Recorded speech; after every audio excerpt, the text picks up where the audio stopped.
Hey, it's Joe Parner here. Welcome to episode 113 of Insights. Thank you so much for being here. Hey, listen now, for the last 20 years, I've been a real keen observer and decoder of patterns. And I adore that because I think one of the most, in fact, in my humble opinion, the most crucial skill we can have is our ability to understand, observe, notice the patterns that are existing in us and in others, and also how to decode them and how to utilize them for good. And the reason why that is such an important skill set is because without that, you can't transform your relationship with uncertainty. And if you can't transform your relationship with uncertainty, you can't become emotionally fit. And if you're not emotionally fit, it's extremely difficult to be intelligent based on the definition of intelligence that I shared in the previous episode 112. I'll quickly share that with you now in case you haven't had a chance to listen to 112. Over the holidays, I came across a fellow called Naval Ravikant, and he said he defined intelligence in such a simple yet profound and all-absorbing, complete way. Such a simple definition. He said that being intelligent is having the ability to get out of life what you want. And I covered that in more detail in episode 112, the one just before this. To get out of life what you want, you need to be emotionally fit, because you need to be able to navigate the inevitable uncertainties to grow into the person you need to become to get out of life what you're wanting. In other words, if there's something in your life that you want that you don't currently have, it's because you haven't become that person yet. To become that person, you need to navigate some kind of uncertainty. There's no doubt about that at all. And to navigate uncertainty, you need to be a pattern recognizer, because if you can't recognize patterns, how are you going to be able to know how to get through something that is riddled in patterns? But if you don't know the code, it's kind of like getting to your front door or getting to your car or getting to your bank account and you don't have the 4-pin number to decode the entry. Once you've got the code, it's really easy. But without the code, it's nearly impossible to get in. So pattern recognition is like your code to life. And what I wanted to share with you today is I wanted to focus on what I refer to, or what my beautiful friend and business partner, Angelica, referred to as our core behavioral operating system, our core operating system.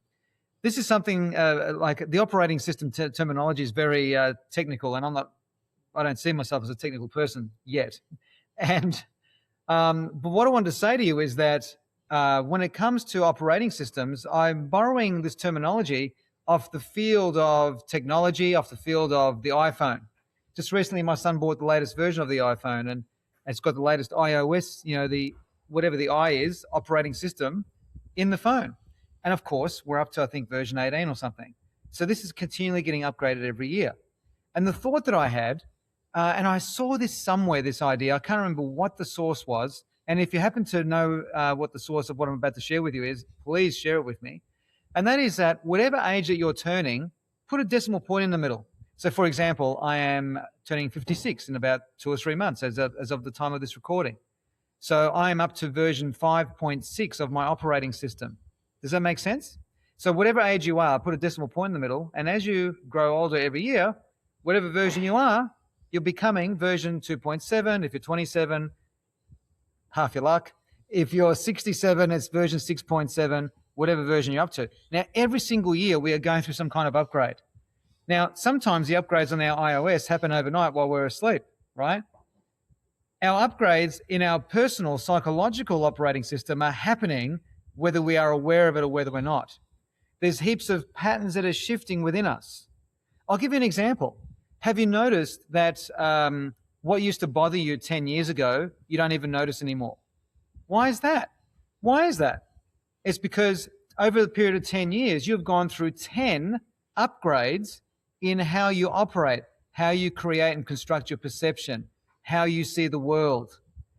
And what I want to share with you in this particular episode is how we can fast track that upgrade or make it even more conscious or even more effective. And I'll get to that in a moment. But these upgrades are happening regardless. It's just that these upgrades have been happening slower if we're not aware of them until time goes by. So I just gave you a 10-year period there where I just said to you, hey, have you noticed that what used to bother you 10 years ago no longer bothers you now? I mean, maybe as you're listening to this, you're thinking, well, there was something that bothered me last year that no longer bothers me now. Or in another way, what you're able to handle in 2026, as of the time of this recording, the version of you from 2015 or the version of you from 2020 perhaps, or even the version of you pre-COVID at 2018, 2019 can't handle what your life of 2026 has. What about responsibilities? What about skill sets? The responsibilities and skill sets that you have in 2026, the version of you from 2010 couldn't possibly handle it. Does that make sense? I hope that is resonating and making sense. So the point I want to make here is that with conscious volition, if we're going through these upgrades anyway, and this is the thing about patterns, patterns are playing out whether we are aware of them or whether we are not aware of them, whether we believe them or whether we don't, these patterns are playing out. So to give you a simple example, the law of gravity, whether we are aware of it or whether we're not, whether we believe in it or whether we don't, gravity exists. It's real. You jump off the roof, you're going to soon find out about gravity. That's pretty simple, a very simplistic example. But psychologically, there are patterns within us that are playing out all the time. So we're going through these upgrades. How do we accelerate these upgrades? How do we make these upgrades more readily available to us instantly rather than waiting for time to go by where it becomes obvious over time that something's changed? Well, there are some truly excellent questions we can ask ourselves. And I'm going to share some of these questions with you in the next minute. The cool thing is that when it comes to our minds, when it comes to life is what we focus on. Life is what we focus on. Our life is a series of episodic experiences that we're having one after the other. What determines the quality of that experience is what we're focusing on. Because as we know from critical thinking principles, what we focus on expands. What we stop focusing on ceases to exist in our experience. Or in other words, what we focus on is what we get to the exclusion of everything else. And the analogy that I often share, and I would have shared in one of my earlier episodes here, is that if you're tuned into 101 FM and 101 FM is playing 1980s music, that's all you're going to hear. You're not going to hear the talkback radio. You're not going to hear the classical music. You're not going to hear the rock music station. You've chosen to tune into that particular frequency that plays 80s music, so that's all you're going to get. What you focus on expands, 80s music. What you stop focusing on ceases to exist in your experience, all the other stations. What you focus on is what you experience to the exclusion of everything else, the 80s music station. So life is what we focus on. Now, one of the most simple mechanisms available to us that can determine what we focus on are questions that we ask ourselves. Because the question that we ask ourselves determines what we focus on. So, for example, if I just asked you a question like, I don't know, I'll just make up a random question. What matters most to you right now in your life at this current life stage? Now, however long it takes you to answer that question, all you're going to be doing is focusing on what matters most FM. You're not going to be focusing on anything else other than that. So my question has caused you to focus on something. So we can determine what we focus on by the questions that we ask ourselves. Now, what's this got to do with the conversation about upgrading our operating system? Everything. Because there are some great questions you can ask. And here are some of the questions I want to share with you. So I'll be asking myself these questions as I approach version 5.6 upgrade in about 3 months. What aspects of you no longer serve you anymore in this upgrade? What parts of you cannot survive the next upgrade? What aspects of you do you need to bring along for the ride that can help you navigate the next upgrade? What parts of you or what aspects of your life do you need to let go of so you can upgrade fully into the new version of you? How can you improve your ability, this is a better question, what can you do to nudge yourself toward becoming an unconditionally loving being? If I can just make a side point for a moment, this is a very important side note.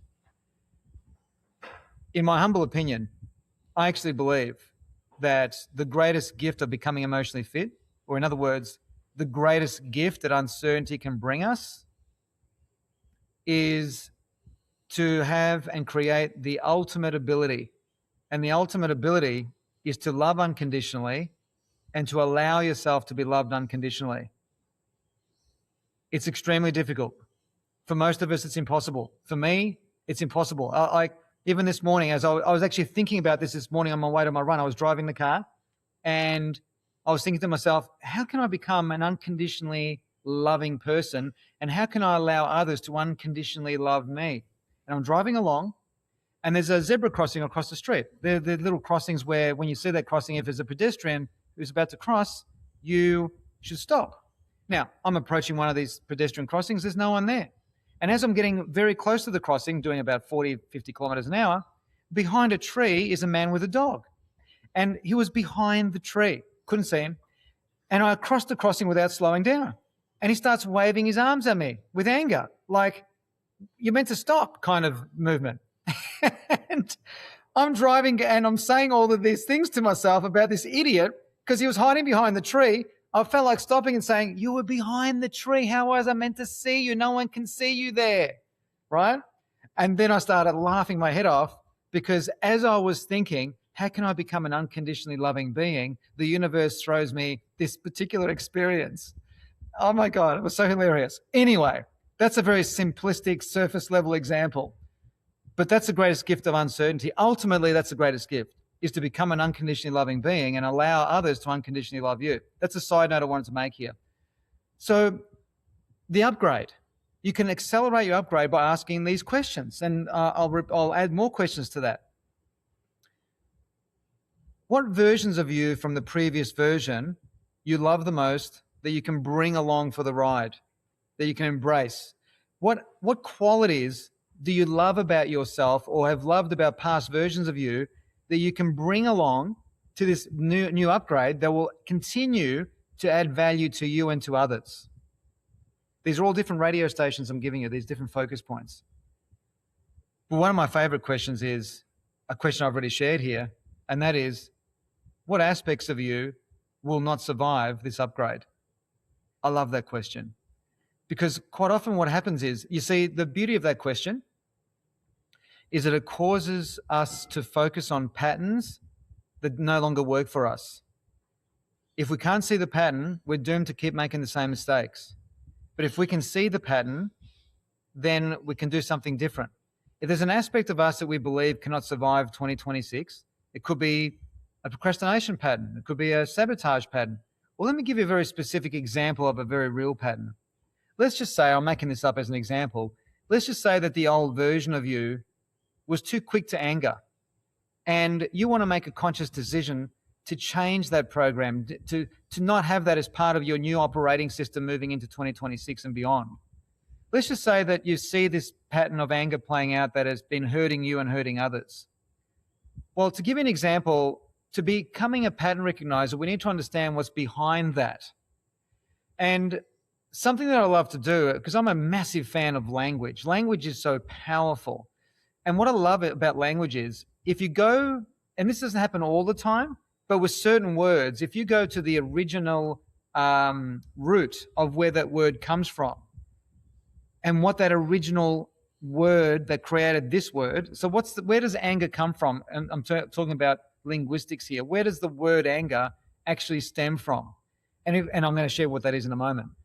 If you know the origination of the word has got a slightly different definition of what the dictionary definition of that word anger is. So if you look up the word anger in the dictionary, you're going to get a certain definition, which is, accurate.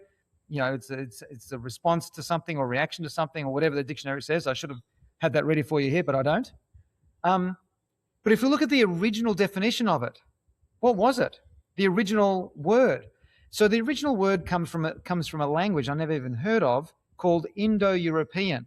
And in Indo-European, this is an ancient language sort of style, in Indo-European, anger was created from the word ar, A-R-G-H. And I know that sounds ridiculous, it sounds like I'm telling you a joke, like, but that's the word that it comes from, this Indo-European word. But more importantly, what's the definition of this A-R-G word, A-R-G-H word? The definition of that word is constriction. It's tightness, but constriction, to constrict is the actual definition. So to constrict is the actual definition of anger. Now, why am I sharing this with you? Well, because this is how you start to learn how to become a pattern recognizer in your life. Because in the previous year, if you can see moments where you were angry, I can tell you now that you know this definition of constriction. You can start matching that anger to something or someone that you allowed to constrict you in some way.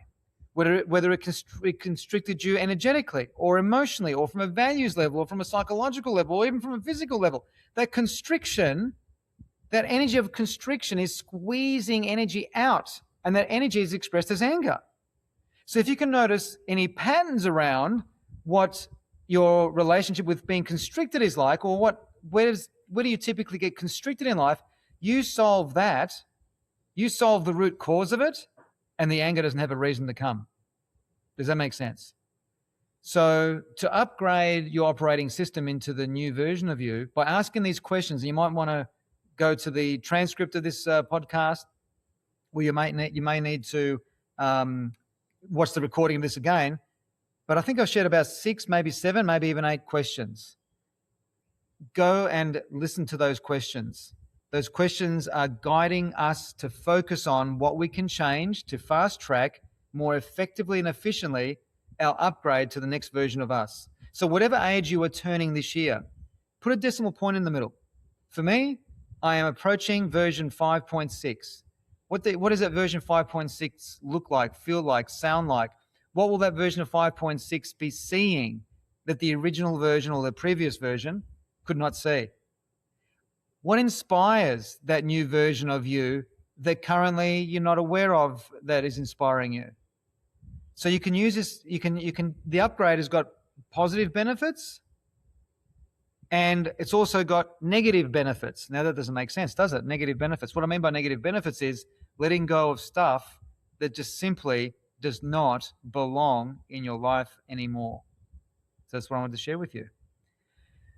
Hey, did you know that coming up soon, I've got a free event? I'd love for you to come. The Emotional Fitness Bootcamp is coming up. This is the first ever of its kind, the Emotional Fitness Bootcamp on February 24, 25, 26. The Emotional Fitness Formula is what that bootcamp is about. And the Emotional Fitness Formula is a pattern recognition system that I've created and built through all of my observations and decodings of human behavior over the last 2 decades. And it's a pattern recognition system specializing in how to navigate any form of uncertainty. If that resonates with you, if my messages resonate with you, there'll be a link somewhere here in the podcast. Tap that link, come along and join. It's a free training. It's a 3-part series. Each session is about 90 minutes long. Can't wait to dive deep into this kind of stuff. I love it. Hope you found this valuable. If you're watching this on YouTube or any other channel, please subscribe. That way it helps the algorithm recognize this content so it can be out there to more people. And also by subscribing, it means that you will receive notification of events like the Emotional Fitness Bootcamp that are coming up. If you are already a subscriber, you should have received an email or some kind of notification that this training is coming up. And if you're registered for that, I thank you very much. And if you haven't subscribed yet, and this does really resonate with you genuinely, then please subscribe. And that way you can get notifications and come along. Feb 24, 25, 26. So can't wait. I'm very excited about these upcoming sessions. Hope you found this of value. Comment away on whatever platform you're watching this on. I would love to know your insights, your thoughts, what you've learned from this conversation here today. Really appreciate your time. Bye for now. I trust you enjoyed this latest episode of the Insights Podcast and received great value. Please remember to subscribe and share your reviews, and I'll see you again very soon.